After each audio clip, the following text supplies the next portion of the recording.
Hello there. Welcome to my weekly meditation. And know that no matter who you are or where you are in your life journey, you are welcome in this place. This is a weekly video that I do for my congregation in South Burlington. And so if you are looking to nurture a progressive faith and you find this video helpful, please feel free to like, subscribe, or share these videos with anyone you feel called to. Our reading for today comes from Matthew chapter 20, verses 1 through 16. Jesus tells his disciples this: "For the kingdom of heaven is like a landowner who went out early in the morning to hire laborers for his vineyards. After agreeing with the laborers for the usual daily wage, he sent them into his vineyard. When he went out about 9 o'clock, he saw others standing idle in the marketplace. And he said to them, 'You also go into the vineyard, and I will pay you whatever is right.' So they went. When he went out again around noon, about 3 o'clock, he did the same. And about 5 o'clock he went and found others standing around, and he said to them, 'Why are you standing here idle all day?' They said to him, 'Because no one has hired us.' And he said to them, 'You also go into the vineyard.' When evening came, the owner of the vineyard said to his manager, 'Call the laborers and give them their pay, beginning with the last and then going to the first.' When those hired about 5 o'clock came, each of them received the usual daily wage. Now when the first came, they thought they would receive more, but each of them also received the usual daily wage. And when they received it, they grumbled against the landowner, saying, 'These last worked only 1 hour, and you have made them equal to us who have borne the burden of the day and the scorching heat.' But the landowner replied to one of them, 'Friend, I am doing you no wrong. Did you not agree with me for the usual daily wage? Take what belongs to you and go. I choose to give to this last the same as I give to you. Am I not allowed to do what I choose with what belongs to me? Or are you envious because I am generous? So the last will be first, and the first will be last." Today we're going to be looking at this reading from Matthew chapter 20. And this passage is a parable that Jesus tells his disciples to explain that phrase that he uses, "The last shall come first, and the first shall come last." And so he tells them a story about a landowner. But at the end of the day, when it's time to settle up, the landowner comes and he pays all of his workers equally. And those who were in the group that came first, those who were doing their work the longest, felt a little cheated because they had been working all day and yet they only got paid the same as the folks who were last, the folks who showed up last and only did an hour's worth of work.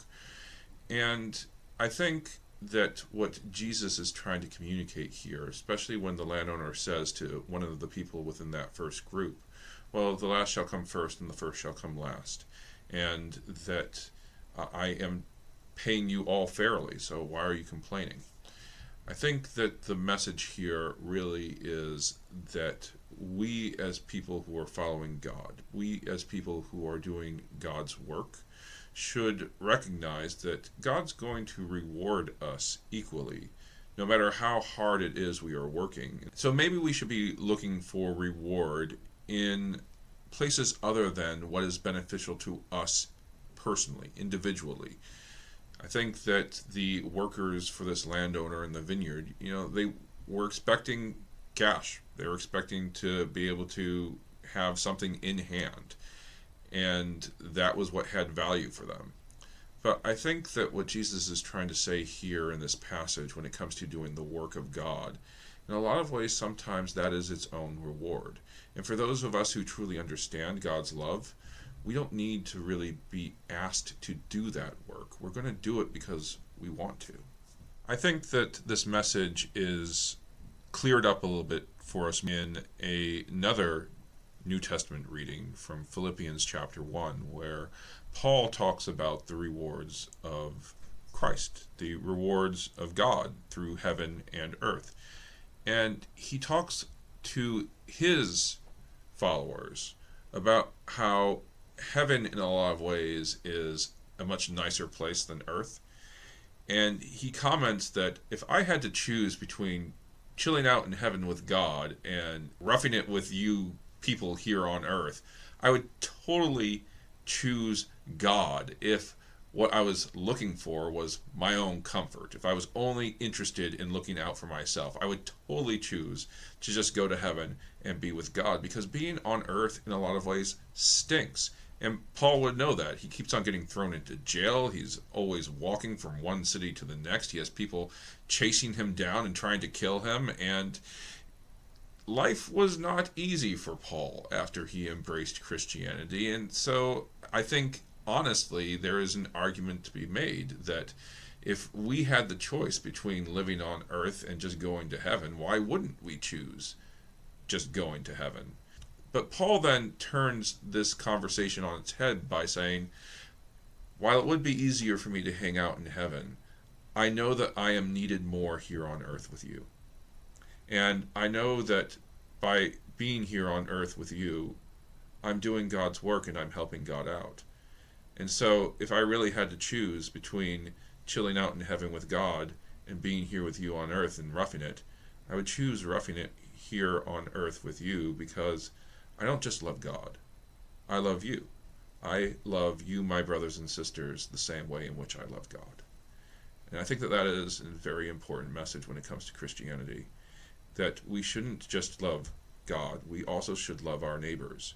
And if that is something that we can understand about God, then I think that that really does explain what Jesus is saying here in Matthew chapter 20 about going out into the vineyard and doing God's work. It's a labor of love.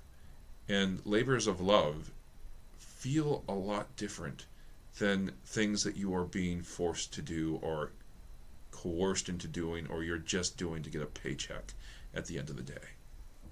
And so, in the ways in which folks like Jesus and Paul talk about heaven and earth, there is a real recognition between the perfection of heaven and how nice and wonderful a place it is to be, and the struggle of earth and how imperfect we are, and how there's a lot more work to be done here on earth, and there are a lot of people who are suffering here on earth. And I think that within that Christian message, there definitely is a story about relief, about being able to escape the suffering of earth and go into heaven and to be with God. But that is not the goal of Christianity. And I think that what Jesus and Paul are both arguing, Jesus more so in this passage, that earth has, that heaven does not, is that there is a lot of need on earth. And there's a lot of good work that we can do on earth. And we are needed on earth as people who love God and understand God's love in a way that we are not needed in heaven. And so why should we choose to be doing good work on earth? Because we're helping God out, because we're helping our brothers and sisters out, because we're making a difference, and because our lives have purpose here on earth. Okay, so now let's get critical. And we'll start off with the church. Christianity in particular, we very often fall into this mentality that I think the first work group in the vineyard had, where we feel like if we come to the work, if we embrace God sooner, then we are going to get rewarded. We're going to be elevated above others. And here we have Jesus simply saying that that's not the case. But there are many traditions, unfortunately, that I feel embrace this idea that those who are in the club are better than those who are not in the club, that there is some sort of hierarchy when it comes to the love of God. And I think that that is something that we really should be, as a Christian community, challenging. I think that we need to be doing that sort of powwow thing where Jesus said that where 2 or 3 of us are gathered, God's love is better known. We probably need to be talking about that a little bit more, because I think that it is harmful when we start to elevate ourselves above others and assume that some of us are going to go to heaven and some of us are not going to go to heaven for whatever reason.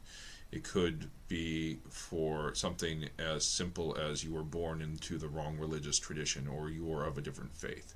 It could be for something as simple as where you were born, what country you were born in, or what language you speak. Within Christianity, we find a lot of people who fall into this trap of trying to put people into a hierarchy, put people into a box, and assume that some people in some boxes get God's love and others in other boxes do not. I think that that is something that Jesus would say right here, right, pretty straightforward. That's not how God operates. I think that another issue that we need to talk about when it comes to Christianity is this heaven and earth dynamic. There are a lot of traditions within Christianity that recognize that the earth is a tough place to live, but they don't want to do anything about it because they're just focused on heaven. And the only thing that they're really interested in is saving your soul, getting you to embrace Jesus Christ, and then we're just going to wait for the world to end, and then we'll all go into heaven. And I think that that ignores the element of work that Jesus is talking about here in this passage from Matthew 20. Working in the vineyard is not a bad thing. It is a struggle, and sometimes bad things happen to us, but we're doing it to make the world a better place. And that is something that is extremely important to God. And so if we are just sitting around and waiting for God's reward, are we really living into God's love? Yes, we may get to go to heaven, just as Jesus says, without having to do a lot of work, but is it really fair to God if we are just waiting and doing nothing and being like, well, God's going to reward us anyway, so I don't need to do anything about it? Does that really serve as a reflection of God's love? And honestly, while folks in those sort of millennialist traditions who really just plan on sitting and waiting for God's reward, yeah, sure, I guess that's a loophole that you can take advantage of. I personally would not want to do that. I agree with Paul. It may be tough going around and having people yell at you and be like, you don't understand God, you're making the world a worse place, I don't like you. But if you know in your heart that you are actually doing God's work and you are being a benefit to this world and you're helping people out who are struggling and suffering, I think that the hardship is worth it. And honestly, I think that the hardship helps turn us into better people. I think that very often the church recognizes that by making things easy on folks, by saying that you can avoid the hardship, we're going to get more people in church. We're going to get more people paying for our programs, keep maintaining our churches, paying our salaries. If we make Christianity easy on people, then people are going to want to participate. But I don't think that that's the purpose of Christianity. I think that the purpose of Christianity is to let people know that the hard work will pay off. And we may not always get rewarded the way in which we may like or we're socially conditioned to think about, but that work is worth it. I think the other thing we need to criticize is the culture that we live in. We are living in a culture where we are trained to think about things through a cost and gain dynamic. And I think that when it comes to sharing love with others, especially nowadays, we are really hindered by that idea. Well, if I give to somebody else, I get less.